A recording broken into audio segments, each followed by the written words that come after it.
There's something about objects, isn't there? We pick them up, hold on to them, and without even realizing it, tend to them as if they're more than just inanimate things. But what happens when that attachment goes too far? Let me tell you a story. A child finds a doll abandoned in the dirt. It's missing an arm, its face is scratched, its hair tangled. But this child, with a heart full of compassion, rescues it, tending to it as if it were alive. The child talks to it, fixes it, makes sure it's never alone. Over time, this doll multiplies. The child collects more and more, each one in need of care and attention. And before long, the child is buried beneath a pile of dolls, unable to move. At first, it feels like love, a love that comes from a desire to nurture, to care for something that was once neglected. But as the pile grows, so does the weight. The child has become overwhelmed, smothered by the very things they once believed were their responsibility. This isn't love anymore. It's a burden. The truth is, attachment often begins from a place of care. We hold on to things because they remind us of something we need: comfort, stability, safety. But what happens when the things we care for start to hold us hostage? When the act of saving them ends up drowning us?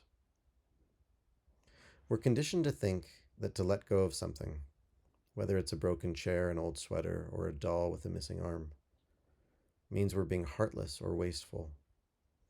But sometimes it's the opposite. Sometimes it's about recognizing that we are not the keepers of every object, and that these things, while once meaningful, can start to weigh us down.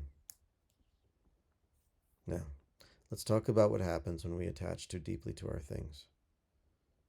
When a person has experienced neglect, abuse, or instability in their life, they might start projecting responsibility onto objects, rescuing them, caring for them, as though these objects are extensions of themselves. And the deeper their attachment grows, the harder it becomes to let go. But here's the thing: healing doesn't come from getting rid of stuff. It comes from understanding why we've held on so tightly in the first place. It's not the doll, or the broken chair, or the box of childhood keepsakes that needs to be freed. It's us. This is where the healing begins. By turning inward, by asking yourself, why do I feel so responsible for this thing? What does it represent? And what is it trying to protect me from? That's where we begin to free ourselves, not by purging, but by unraveling the emotional imprints we've projected onto these objects.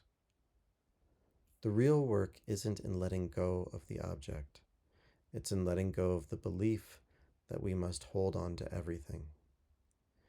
It's in allowing ourselves to stop being the caretaker for things that were never meant to hold our hearts.